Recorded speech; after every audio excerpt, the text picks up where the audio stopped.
खिताबत के मैदान में हमारी इस फहरिस्त में जो पहला नाम है, जिन्होंने आज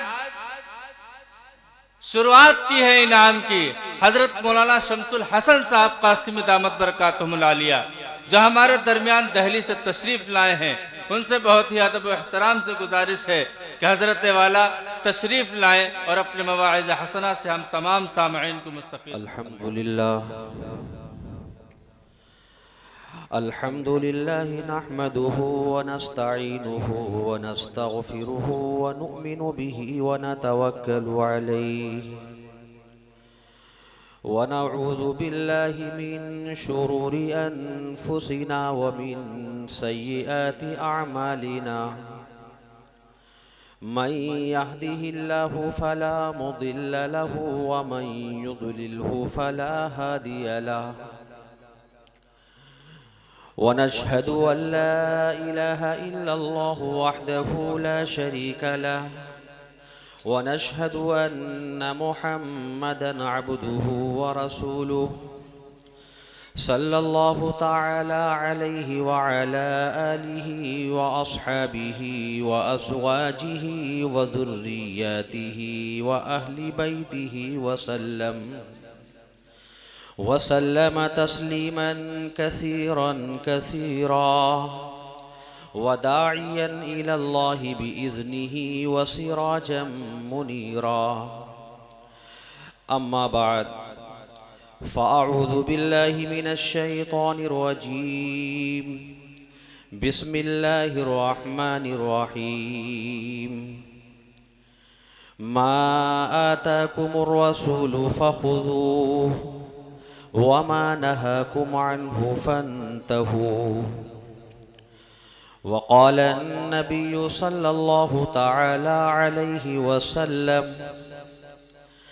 अफ़्शुस्सलाम अत्इमुत तआम सल्लू बिल्लैलि वन्नासु नियाम तदख़ुलुल जन्नत बिसलाम औ कमा क़ाल अलैहि सलातु वस्सलाम।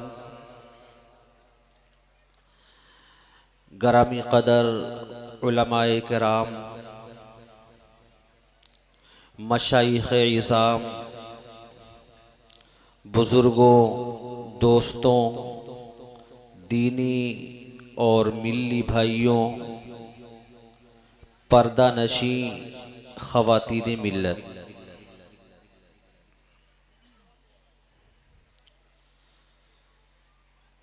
हम सब के लिए ये बहुत बड़ी सआदत की बात है कि आज हम सब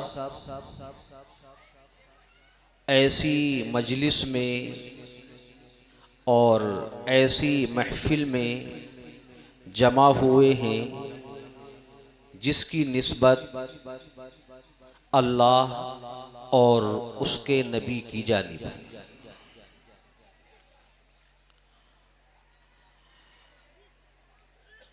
दुआ करें कि परवरदिगार आलम हम सब की हाज़िरी को इस रंग में कबूल फरमाए कि परवरदिगार हम सब की मग़फ़िरत के फ़ैसले फरमा दे।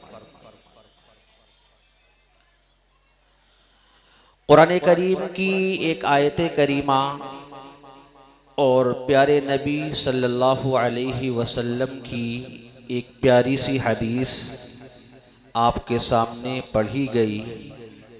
दुआ फरमाएं कि परवरदिगार आयत करीमा और हदीस मुबारका की रोशनी में सही सही बात कहने और आपको सही सही समझने की तौफीक नसीब फरमा। सही समझना ये भी ज़रूरी है। आप कहेंगे सही समझने की तौफीक नसीब फरमाए, हम ये दुआ करें सही समझना क्या हो। सही समझना ये भी ज़रूरी है। इमाम साहब ने बयान किया जुमे की नमाज में कि ब्याज खाना हराम है, कैसे भी खाया जाए,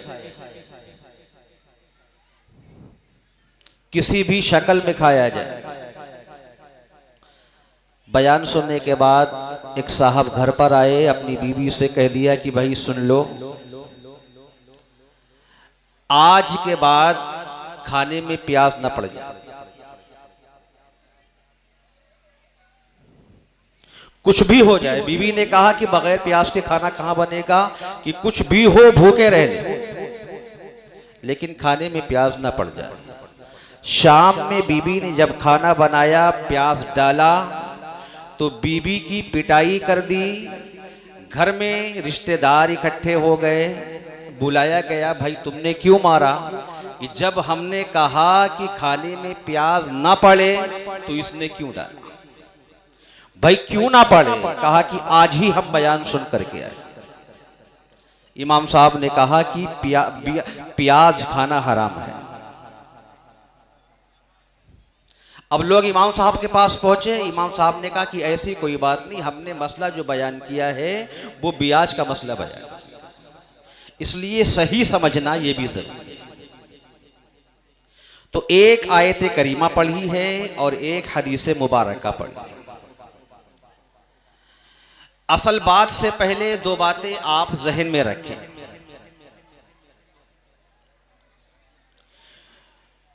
और उन दो बातों से पहले एक बात और जहन में ये रखें कि दीन में हमें जिस काम का भी हुक्म दिया गया, जिस काम का भी हमें पाबंद बनाया गया, उस काम में हमारा अपना ही फायदा है, हमारा अपना ही नफा है। और जिस काम से हमें मना किया गया, उस काम में हमारा अपना ही नुकसान। आप मिसाल से समझें। यूं कहा गया कि खुदकुशी करना हराम है, खुदकुशी करने से मना किया गया। फायदा किसका है? फायदा हमारा अपना है। अगर एक इंसान खुदकुशी करेगा तो उसकी जान चली जाएगी। उसके खुदकुशी करने से किसी दूसरे की जान नहीं जाएगी, जान तो अपनी जाएगी।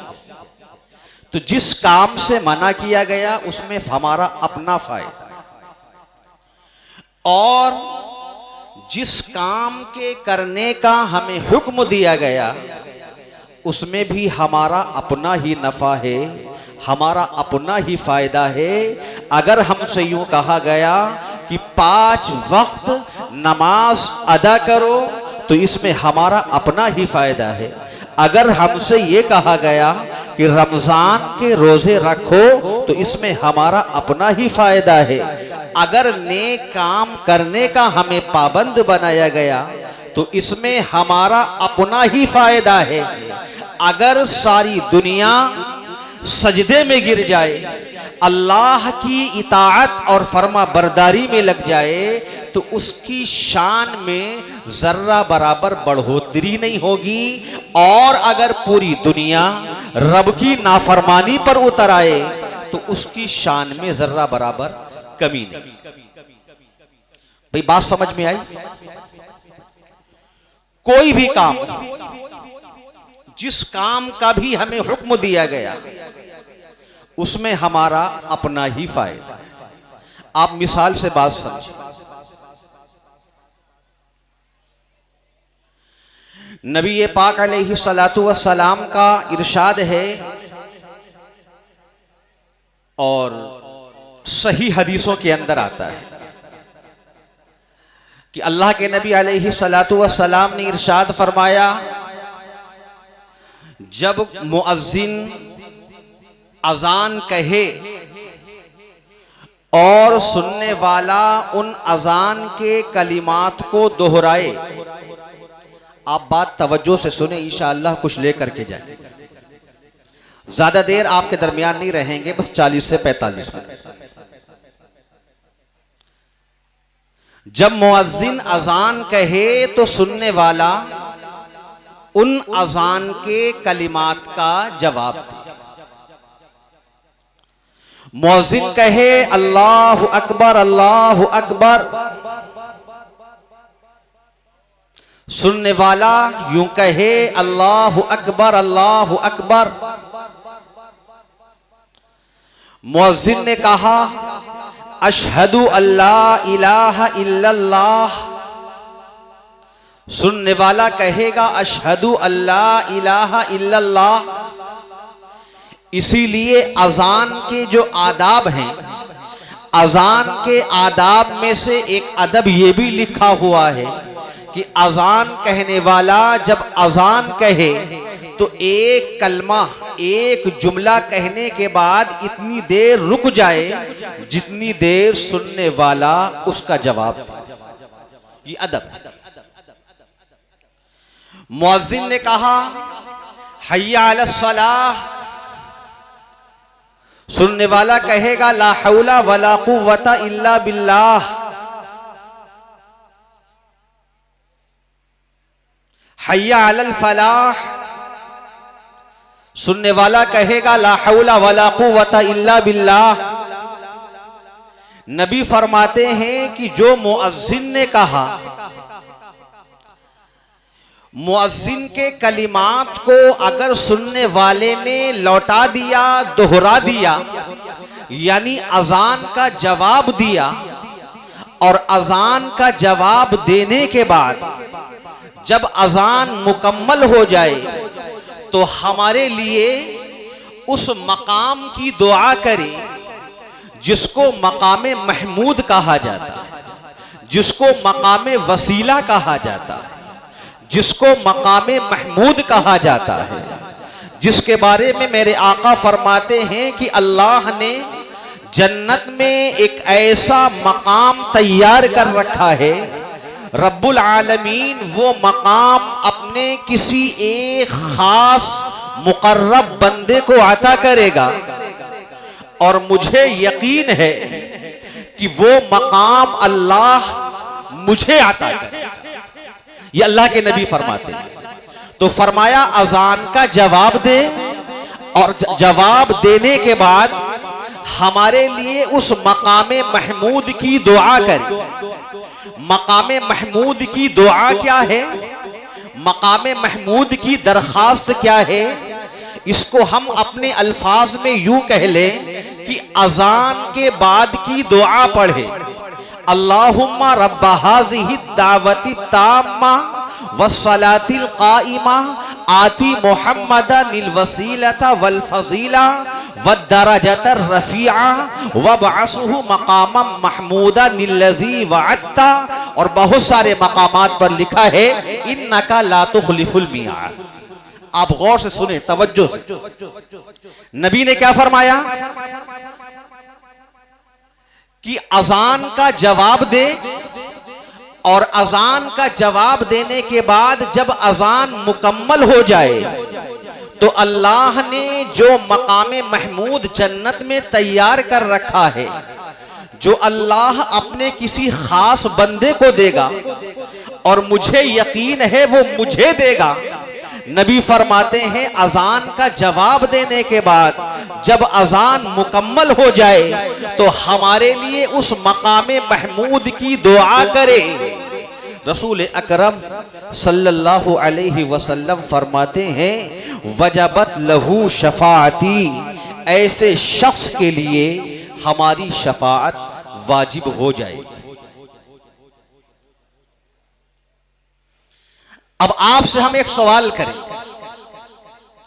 पूरे मजमे से सवाल करेंगे, आप हमें जवाब उसका हमें या जो आपकी समझ में आए आप दें। ये आपके समझ का, आपके इल्म का और आपके इश्क का इम्तिहान है। सवाल ये है, अगर हम अजान के बाद जन्नत के उस मकाम के लिए अपने आका के हक में दुआ ना करें तो क्या अल्लाह रब्बुल आलमीन हमारे महबूब को जन्नत में वो मकाम अता नहीं करेगा? क्या जवाब है? अता करेगा या अता नहीं करेगा? अरे जरूर अता करेगा, जोर से बोल दो, जरूर अता, जरूर अता करेगा, जरूर अता करेगा। वो मकाम ही क्या, वो मकाम बना ही मेरे नबी के लिए है। पूरी कायनात मेरे नबी के लिए बनी है। अगर आसमान को रिफात मिली है तो मेरे नबी का सदका है। जमीन को रिफात मिली है, ये मेरे नबी का सदका है। चांद को चांदनी मिली है, ये मेरे नबी का सदका है। सूरज को रोशनी मिली है, ये मेरे नबी का सदका है। सितारों को ताबानगी मिली है, ये मेरे नबी का सदका है। दरियाओं को जोशे रवानी मिली है, ये मेरे नबी का सदका है। हिमालय को बुलंदी मिली है, ये मेरे नबी का सदका है। गंगा को गहराई मिली है, ये मेरे नबी का सदका है।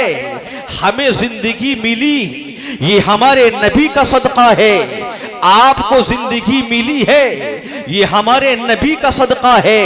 ये पूरी कायनात बनी है, ये मेरे नबी का सदका है। ये हमारे महबूब का सदका है। अगर मेरे नबी को दुनिया में आना ना होता तो रब्बे काबा की कसम आसमान को रिफात ना मिलती। अगर मेरे नबी को दुनिया में आना ना होता, इस जमीन को बुसात ना मिलती। अगर मेरे नबी को इस दुनिया में आना ना होता, चांद को चांदनी ना मिलती। अगर मेरे नबी को इस दुनिया में आना ना होता, सितारों को ताबानगी ना मिलती। अगर मेरे नबी को इस दुनिया में आना ना होता, सूरज को रोशनी ना मिलती। अगर मेरे नबी को इस दुनिया में आना ना होता, दरियाओं को जोशे रवानी ना मिलती। अगर मेरे नबी को दुनिया में आना ना होता, हिमालय को बुलंदी ना मिलती। अगर मेरे नबी को दुनिया में आना ना होता, गंगा को गहराई ना मिलती। अगर मेरे नबी को दुनिया में आना ना होता, न जन्नत बनती न दोज़ख बनती। अगर मेरे नबी को दुनिया में आना ना होता, न हम होते, न आप होते, न कायनात होती है। कायनात होती, बल्कि सच्ची बात कहने वाले ने कही है कि मोहम्मद न होते तो कुछ भी ना होता।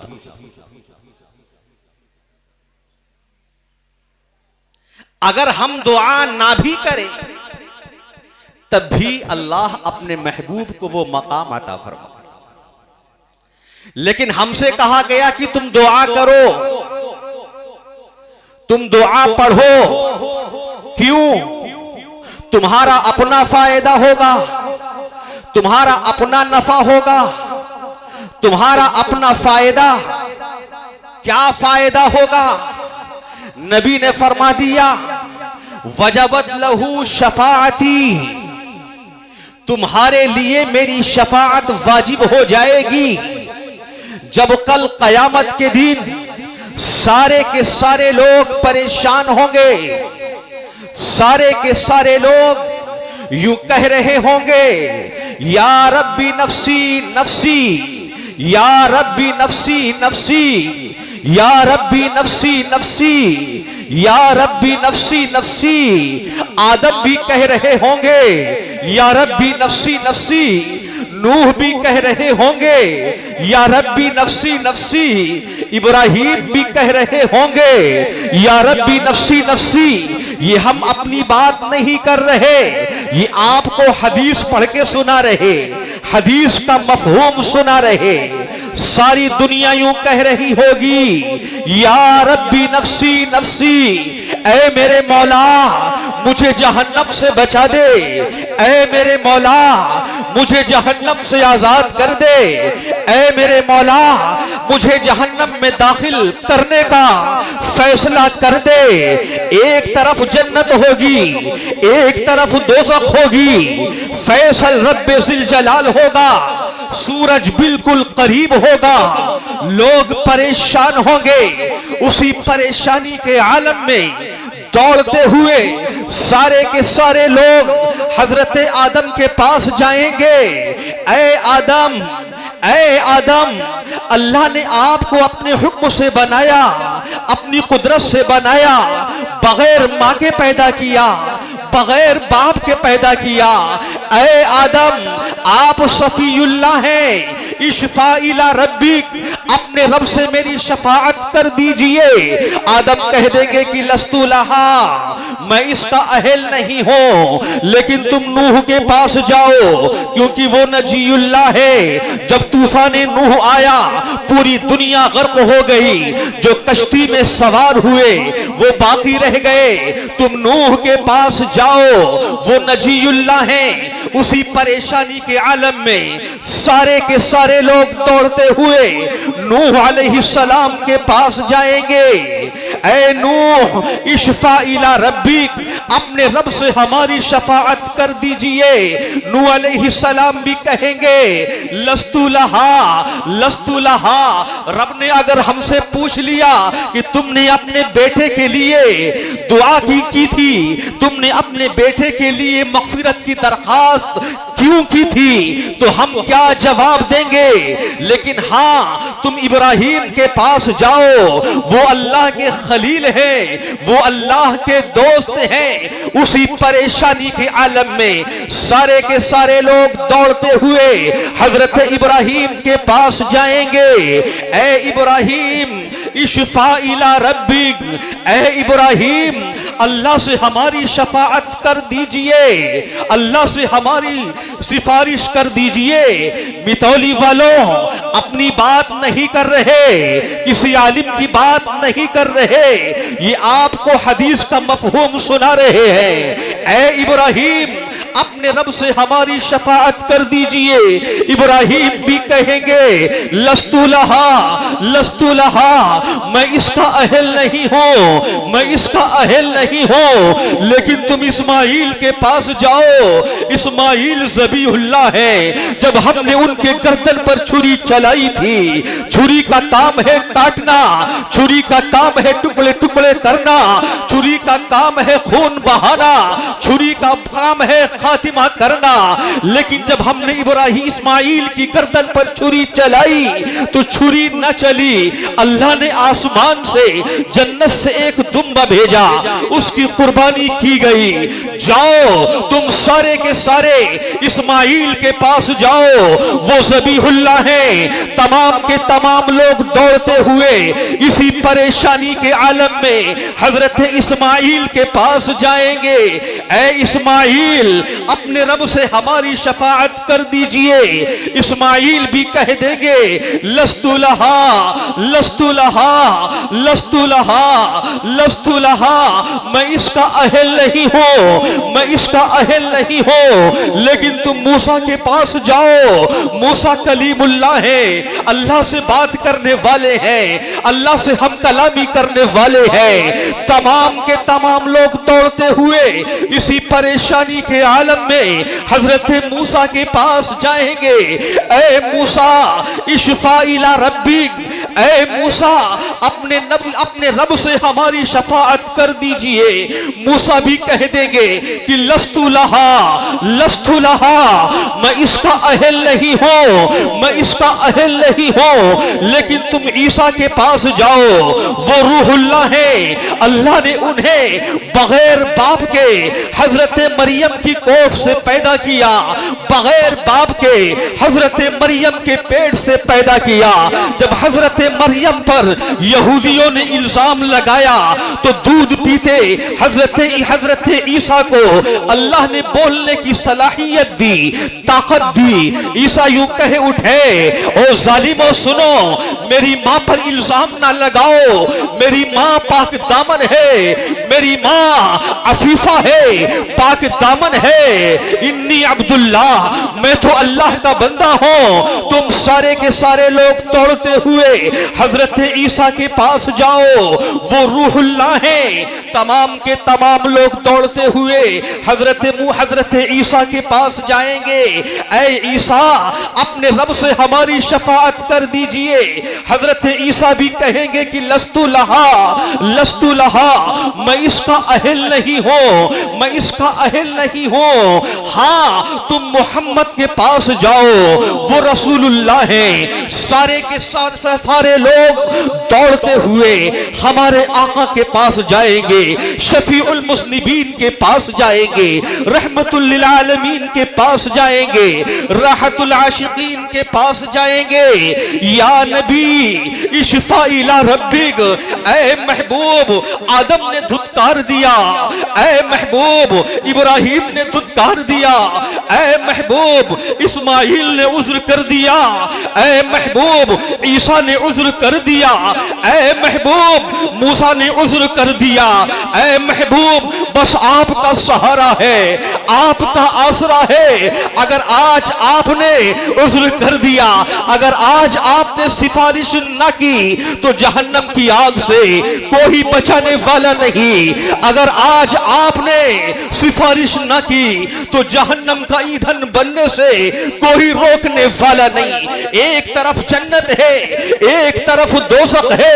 ऐ महबूब अपने रब से हमारी शफाअत कर दीजिए। मेरे आका फरमाएंगे अना लहा, अना लहा, अना लहा, अना लहा। हाँ हाँ, मैं इसका हकदार हूं, मैं इसका हकदार हूं। मैं तुम्हारी सिफारिश करूंगा, मैं तुम्हारी सिफारिश करूंगा। हदीस की औराक ये बताते हैं मेरे नबी सजदे में गिर जाएंगे, अल्लाह की अज़मत को बयान करेंगे, रब की किब्रियाई को बयान करेंगे, उसकी हम्दो सना को बयान करेंगे। रोते रहेंगे, रोते रहेंगे, गिड़गिड़ाते रहेंगे, गिड़गिड़ाते रहेंगे, आंसू बहाते रहेंगे, आंसू बहाते रहेंगी। रहमत इलाही जोश में आएगी, आवाज आएगी कि ऐ मेरे दुलारे, तुम्हारा रोना देखा नहीं जाता, ऐ मेरे प्यारे तुम्हारा बिलखना देखा नहीं जाता, ऐ मेरे प्यारे तुम्हारा आंसू बहाना देखा नहीं जाता। मांगो तुम्हें क्या चाहिए, मांगो तुम्हें क्या चाहिए। सल तुअता, मांगो तुम्हें दिया जाएगा। इशफा तुशफ़ा, शफाअत करो तुम्हारी शफाअत कबूल की जाएगी। मेरे आका फरमाएंगे या रब्बी उम्मती, या रब्बी उम्मती, या रब्बी उम्मती, या रब्बी उम्मती, या रब्बी उम्मती, या रब्बी उम्मती। ऐ मेरे रब मेरी उम्मत को माफ कर दे, ऐ मेरे रब मेरी उम्मत को माफ कर दे, ऐ मेरे रब मेरी उम्मत को जन्नत में दाखिल कर दे। जब सारे लोग उज़्र कर चुके होंगे, जब सारे लोग यूं कह रहे होंगे या रब्बी नफ्सी नफ्सी, उस वक्त में मेरे आका फरमा रहे होंगे या रब्बी उम्मती, या रब्बी उम्मती, या रब्बी उम्मती, या रब्बी उम्मती। ऐ मेरे रब मेरी उम्मत को बख्श दे, ऐ मेरे रब मेरी उम्मत को माफ कर दे। तो मितौली वालों आपसे सवाल ये है, जब हम अजान का जवाब देंगे और जवाब देने के बाद जब अजान के बाद की दुआ पढ़ेंगे तो हमें क्या मिलेगा? मेरे आका फरमाते हैं तुम्हें वो मिलेगा जो दुनिया की कोई ताकत तुम्हें दे नहीं सकती। वो क्या है? वजवत लहू शफाअती। जब कयामत के दिन सारे तुमको धुतकार देंगे, उस वक्त मैं सजदे में जाकर के तुम्हारी शफाअत। बात समझ में आई? तो हमारा अपना फायदा है या किसी दूसरे का फायदा? अपना फायदा है। एक बात, अब इसके बाद दो बातें और समझे, उसके बाद एक चीज हम बयान करें।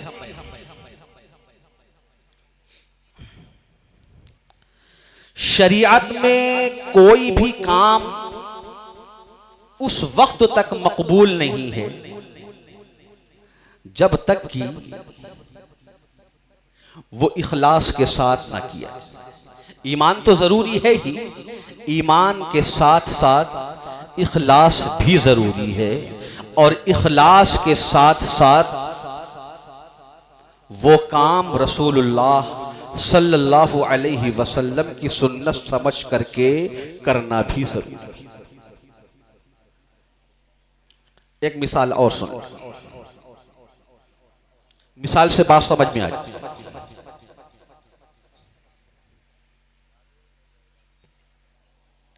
जब हम खाना खाने बैठते हैं दस्तरखान बिछाते हैं, क्यों बिछाते हैं? ताकि बेड खराब ना हो, चादर खराब ना हो, गद्दा खराब ना हो। अगर ये नियत है तो इस पर कोई अजर नहीं, कोई सवाब।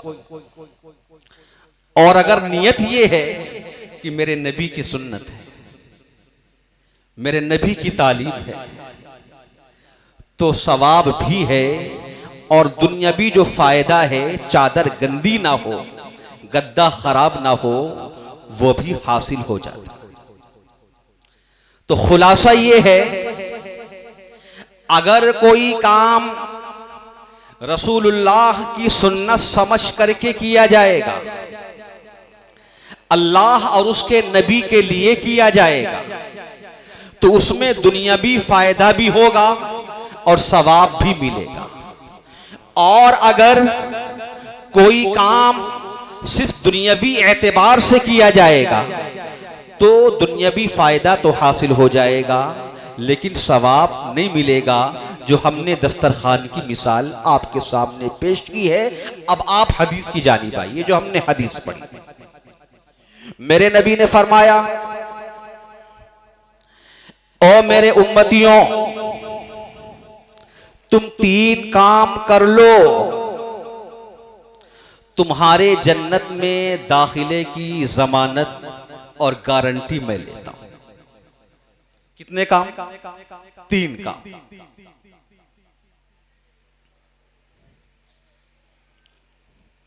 ओ मेरे उम्मतियों, मुझे आखिरी नबी मानने वालों, मुझे आखिरी रसूल तस्लीम करने वालों, तुम 3 काम कर लो, तुम्हारे जन्नत में दाखिले की जमानत मैं लेता हूं। मैं तुमसे यह वादा करता हूं कि रब तुम्हें जन्नत में दाखिल करेगा। कौन सी जन्नत? जिस जन्नत की तलाश में हम रमजानुल मुबारक के रोजे भी रखते हैं, सुबह से शाम तक भूखे भी रहते हैं, सुबह से शाम तक प्यासे भी रहते हैं, सुबह से शाम तक तमाम चीजों से, जिन कामों से मना किया गया है, उन कामों से हम इख्तिराज और परहेज भी करते हैं। जिस जन्नत की खातिर, जिस जन्नत को हासिल करने के लिए हम सर्दी के महीने में सुबह सुबह वुजू करते हैं, ठंडे पानी से वुजू करके मस्जिद में आते हैं, 5 वक्त रब के दरबार में हाजिर होते हैं, जिस जन्नत की तलाश में हज करने वाला अपने माल को भी खर्च करता है, अपने घर वालों के जुदाई के सदमे को भी बर्दाश्त करता है, घर से निकलता है, बीबी की आंखों में आंसू होते हैं, लेकिन उन आंसुओं को वो सहता है, बच्चों की आंखों में आंसू होते हैं, लेकिन उन आंसुओं के सदमे को सहता है। सारे के सारे लोग उसको रुखसत करके आते हैं।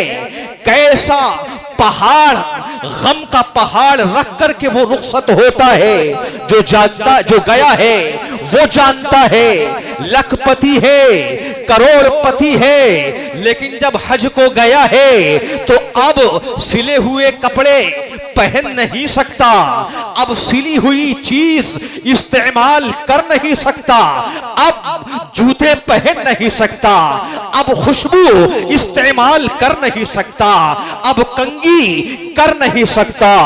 क्यों? अगर ये काम किया तो रब नाराज हो जाएगा। रब को राजी करने के लिए ये सारे के सारे काम करता है। नमाज पढ़ने वाला, अगर आप नमाजी से पूछे कि ऐ नमाजी ये बता, तू 5 वक्त रब के दरबार में हाजिर होता है, अपनी अपनी नींद को कुर्बान करता है। सर्दी के मौसम में ठंडे पानी से वुजू करके तू रब के दरबार में आता है। ऐ नमाजी ये बता तुझे नमाज के बदले में क्या चाहिए? कहेगा कि हम जन्नत के लिए ये सारे काम कर रहे हैं, रब राजी हो जाए, जन्नत मिल जाए। आप ज़कात देने वाले से पूछें, ऐ ज़कात देने वाले, ये तेरी खून पसीने की कमाई है, ये तेरी मेहनत की कमाई है, ये तेरी खून पसीने की कमाई, तू अल्लाह के नाम पर ज़कात निकालता है, 2.5% अपना माल गरीबों को देता है। अरे बता तुझको इसके बदले में क्या चाहिए? वो भी कहेगा कि जन्नत।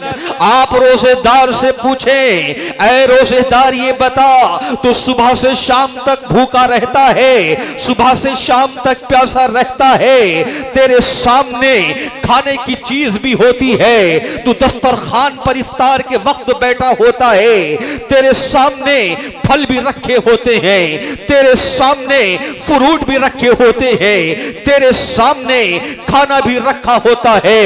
तेरा छोटा बच्चा कहता है अब्बा खाइए, अम्मी खाइए, लेकिन तू अपना हाथ ना खाने की चीज की जानी बढ़ाता है, ना पीने की चीज की जानी बढ़ाता है। ऐ रोजेदार ये बता तुझे रोजे के बदले में क्या चाहिए? वो भी कहेगा कि जन्नत। ऐ हज करने वाले ये बता तुझे इसके बदले में क्या चाहिए? वो भी कहेगा कि जन्नत। आप तहज्जुद गुजार से पूछे, आप ये मालूम करें कि ऐ तहज्जुद अदा करने वाले, जरा ये बता जब पूरा मितौली सो रहा होता है, पूरे मितौली के लोग ख्वाबे गफलत में पड़े हुए होते हैं, ऐसे वक्त में तू वुजू करके रब के दरबार में हाजिर हो जाता है। अरे बता तुझे इसके बदले में क्या चाहिए? वो भी कहेगा कि जन्नत। नमाजी को नमाज के बदले में कहा कि जन्नत, रोजेदार को रोजे के बदले में कहा कि जन्नत, हाजी को हज के बदले में कहा कि जन्नत, ज़कात देने वाले को ज़कात के बदले में कहा कि जन्नत। मेरे आका ने फरमाया कि ओ उम्मतियों, जिस जन्नत की तलाश में तुम दुनिया में घूमते हो, आओ तुम 3 काम कर लो, मैं तुम्हें 3 कामों का हुक्म देता हूं, तुम ये 3 काम कर लो, मैं तुमसे ये वादा करता हूं, ये जमानत लेता हूं कि रब्बुल आलमीन तुम्हें जन्नत में दाखिल करेगा। पहला काम अफशुस सलाम, सलाम को फैलाओ, सलाम को रिवाज दो, सलाम को आम करो। छोटा हो उसको भी सलाम, बड़ा हो उसको भी सलाम करो, बच्चा हो उसको भी सलाम करो, बाप हो उसको भी सलाम करो, बेटा हो उसे भी सलाम करो, शौहर हो उसे भी सलाम करो, बीबी हो उसे भी सलाम करो। जब घर में दाखिल हो सलाम करते हुए दाखिल हो, जब घर से निकलो सलाम करते हुए निकलो, जब मस्जिद में दाखिल हो सलाम करते हुए दाखिल हो, जब मस्जिद से बाहर निकलो सलाम करते हुए निकलो। सलाम को फैलाओ, जानने वाला हो या जानने वाला ना हो, रिश्तेदार हो या रिश्तेदार ना हो, सलाम को फैलाओ, सलाम को आम करो, सलाम को रिवाज दो। मेरे नबी फरमाते हैं जब कोई बंदे मोमिन मुझे आखिरी नबी मानने वाला, मुझे आखिरी रसूल मानने वाला, खुदा की वहदानियत का इकरार करने वाला जब सलाम को फैलाएगा, सलाम को रिवाज देगा, सलाम को आम करेगा, तो हदीस की आखिर में मेरे नबी फरमाते हैं तदखुलुल जन्नत बिसलाम, जन्नत में सलामती के साथ दाखिल। लेकिन आज एक बात और ज़हन में रहे, सलाम जन्नत में वो ले जाएगा जो सलाम मुस्तफा की जबान से निकला, सलाम जन्नत में वो दाखिल कराएगा जो सलाम मक्के और मदीने से आया। सलाम जन्नत में वो दाखिल कराएगा जो सलाम मेरे महबूब की ज़बान रिसालत से निकला। सलाम जन्नत में वो दाखिल कराएगा जो हदीस से साबित हो। जो आज दुनियावी सलाम है, कोई कर रहा है गुड मॉर्निंग, कोई कह रहा है गुड इवनिंग, कोई कह रहा है गुड नाइट। ये सलाम मुहम्मदुर रसूलुल्लाह की ज़बान से निकले हुए नहीं है, ये अंग्रेज की देन है, ये अंग्रेज की पैदावार है। जो सलाम हमें जन्नत में दाखिल कराएगा वो सलाम वो है जो मदीने के ताजदार की ज़बान से निकला, जो मक्के और मदीना के सरदार की ज़बान से निकला। आज अफसोस तो उस वक्त होता है, और अफसोस उस वक्त होता है जब मेरा मुसलमान भाई जब सुबह को घर से निकलता है, अपने आप को पढ़ा लिखा भी कहता है, अपने आप को ग्रेजुएट भी कहता है, जब घर से निकलता है तो गुड मॉर्निंग करते हुए घर से निकलता है। जब ऑफिस में पहुंचता है तो ऑफिस में पहुंचने के बाद गुड मॉर्निंग करता है। जो ऑफिस में बैठे हुए हैं वो भी मुसलमान हैं, वो भी मुहम्मदुर रसूलुल्लाह के गुलाम हैं, वो भी कहते हैं गुड मॉर्निंग। जब शाम को घर से निकलता है गुड इवनिंग कहते हुए ऑफिस से निकलता है, जब शाम को घर आता है गुड इवनिंग कहते हुए आता है। हमारा बच्चा जब घर से निकलता है वो कहता है गुड मॉर्निंग। बाप फख्र महसूस करता है, माँ फख्र महसूस करती है कि मेरे बेटे को, मेरी बेटी को, मेरे बच्चे को सलाम करना आ गया। जब शाम में बच्चा घर पर आता है बच्चा कहता है गुड इवनिंग, माँ उसका जो है सर फख्र से ऊंचा हो जाता है, उसका सर फख्र से ऊंचा हो जाता है। याद रखिए ये सलाम वो सलाम नहीं है जो मुहम्मदुर रसूलुल्लाह की ज़बान से निकला, ये सलाम अंग्रेज की पैदावार है, ये सलाम अंग्रेज की देन है। मेरे नबी ने हमें जो हुक्म दिया है वो इस बात का हुक्म दिया है, नबी की तालीम को आम करो, नबी के अल्फाज को फैलाओ, नबी की सीरत को फैलाओ, नबी की सूरत को आम करो, नबी की तालीम को आम करने का हमें हुक्म दिया है। याद रखिए जो गुड इवनिंग या गुड मॉर्निंग पर खुश होते हैं वो आखिरत में ऐसा ना हो मुहम्मदुर रसूलुल्लाह की शफाअत से महरूम। सलाम आम करो, लेकिन एक बात और ज़हन में रखो, अफसोस होता है जैसे सुन्नत पर अमल करना ये राहे नजात है, जन्नत में दाखिल कराने वाला है। आका फरमाते हैं मन तमस्सका बिसुन्नती इंदा फसादी उम्मती फलहू अजरू मिअती शहीद। मेरी उम्मत में बिगाड़ और फसाद के वक्त जब लोग मेरी सुन्नतों को पसे पुश्त डाल रहे होंगे, ऐसे वक्त में जिसने मेरी सुन्नत पर अमल किया उसको 100 शहीदों के बराबर सवाब। जैसे सुन्नत की अजमत अहम चीज है, जन्नत में दाखिल कराने वाली है, ऐसे ही सुन्नत की तौहीन बहुत खतरनाक चीज है। लोगों को हंसाने के लिए सुन्नतों की तौहीन होती है। मैं किसी का नाम नहीं लूंगा, किसी का नाम नहीं लूंगा। एक शायर है, मज़ाहिया शायर है, लोगों को हंसाता है। जब उसको डाइस पर बुलाया जाता है तो उसका पहला काम ये होता है वो सलाम करता है, और सलाम का अंदाज क्या होता है, अस्सलाम वालेकुम। ऐसा है नहीं, नाम नहीं लेंगे किसी का। नकले कुफ्र कुफ्र ना बादशाह जी, कुफ्र को नकल करना कुफ्र नहीं होता। लोगों को हंसाने के लिए, नाम नहीं लूं, सोशल मीडिया का दौर है, आप कुछ लोग समझ भी गए होंगे क्या क्या उसका पहला काम होता है। मज़ाहिया शायर है, शेर में हंसाए वो अलग चीज है, झूठ बोलना, लेकिन ये मसला उलमा बैठे, उस पर क्या फतवा लगेगा। आते ही पहला काम अस्सला वाले काम, ये उसका अंदाज होता है।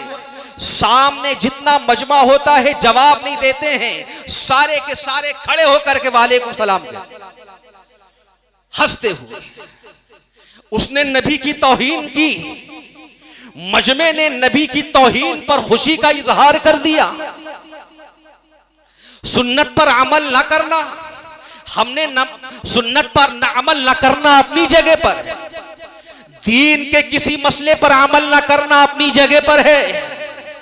आप नमाज छोड़ दे, उम्मीद है कि मेरा रब माफ कर देगा।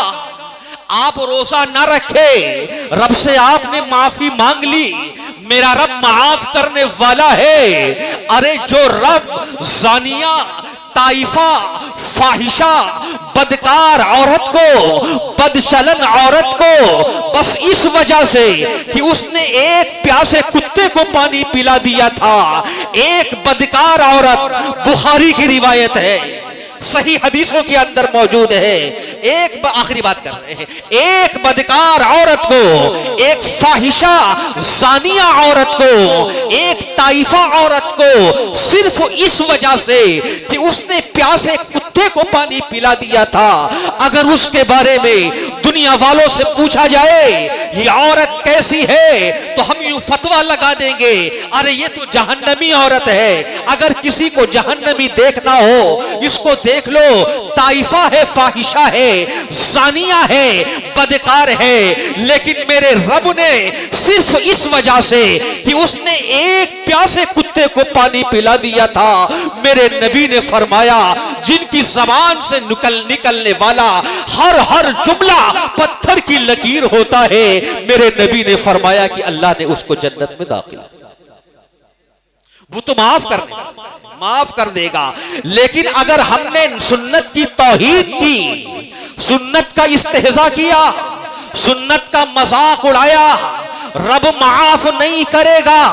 और याद रखो, अगर इसी हाल में हम दुनिया से चले गए, सुन्नत का हमने इस्तेहजा किया और सुन्नत का इस्तेहजा पर हमने खुशी का इजहार किया, हम झूम उठे, अगर बगैर तौबा के इसी हाल में हम मर गए, तो कल कयामत के दिन इसका हश्र, कल कयामत के दिन हमारा हश्र सिद्दीकीन के साथ नहीं होगा, शुहदा के साथ नहीं होगा, ईमान वालों के साथ नहीं होगा, बल्कि इसका हश्र अबू जहल के साथ होगा, अबू लहब के साथ होगा, उमैया के साथ होगा, उतबा के साथ होगा, शैबा के साथ होगा, उन जालिमों के साथ होगा जिन्होंने मेरे नबी का इस्तेहजा किया था, उन जालिमों के साथ होगा जिन्होंने मेरे नबी का मजाक उड़ाया था, उन जालिमों के साथ होगा जिन्होंने अम्मार को शहीद किया, जिन्होंने यासिर को शहीद किया, जिन्होंने हजरत सुमैया को शहीद किया, जिन्होंने बिलाल को तपती हुई रेत पर लिटा करके उनको घसीटा, उनके कोड़े मारे। अगर बगैर तौबा के दुनिया से रुखसत हो गया तो ईमान वालों के साथ हश्र नहीं होगा, बल्कि उन जालिमीन के साथ हश्र होगा। आवाज आएगी कि ओ मेरे फरिश्तों, खुजूहु फगुल्लू, इस जालिम को पकड़ो, इसकी गर्दन में जहन्नम का तौक डालो, 70 गज लंबी और चौड़ी जंजीरों में जकड़ करके इसको जहन्नम के अंदर दाखिल कर दो, क्योंकि ये मेरे नबी की सुन्नत का इस्तेहजा करने वाला था, तौहीन करने वाला। हमारी बात मुकम्मल हो गई, वक्त हमारा ज़्यादा हो गया है, 5 मिनट ज़्यादा भी हो गए हैं। हदीस का तर्जमा आप हजरात के सामने हम कर दे रहे हैं। 3 चीज़ें। पहली चीज़ मेरे आका ने फरमाया कि अफ्शुस सलाम, सलाम को फैलाओ, और दूसरी चीज अतइमुत ताआम, अल्लाह ने जो तुम्हें दिया है उसको गरीबों पर, यतीमों पर, बेवाओं पर, मिस्कीनों पर, हाजतमंदों पर, जरूरतमंदों पर अल्लाह के नाम पर खर्च करो। और तीसरा काम मेरे आका फरमाते हैं सल्लू वन्नासु नियाम, उस वक्त नमाज पढ़ो रात में उठ करके जब सारे के सारे लोग सो रहे हों। लेकिन याद रखिए इसके साथ साथ फराइज की अदायगी भी जरूरी है। नबी फरमाते हैं अगर तुमने ये 3 काम कर लिए और फराइज की अदायगी भी की तो तदखुलुल जन्नत बिसलाम, तुम जन्नत में सलामती के साथ दाखिल हो जाओगे। आज का ये प्रोग्राम हम तमाम अहले इलाका को और खुसूसन हजरत मौलाना फ़हीम सिद्दीकी साहब ज़ीदा मजदुकुम को दिल के निहा खानों से मुबारकबाद पेश करता हूँ कि आपने इतनी खूबसूरत मजलिस सजाई, इसका इनेकाद किया है। और मुझे बताया गया है कि आज इसी प्रोग्राम की बरकत से इंशाअल्लाह आपके इस इलाके के अंदर एक बच्चों की तालीम का एक मेयारी इदारा कायम किया जाएगा, शुरू किया जाएगा। हमारी आपसे गुजारिश है, दरखास्त है, नबी ने फरमाया या तो आलिम बनो या मुताअल्लिम बनो, या अगर दोनों में से कोई नहीं बन सकते हो तो इनसे मोहब्बत करने वाले बनो। तो आपसे हमारी गुजारिश है अपने बच्चों को वहां दाखिल कराएं और साथ साथ में जहां तक हो सके दिल जान से आप इनका ताउन करें, आप इनका साथ दें। रब्बुल आलमीन आपको दोनों जहान में इसका बेहतरीन बदला, बेहतरीन जज़ा अता फरमाएगा।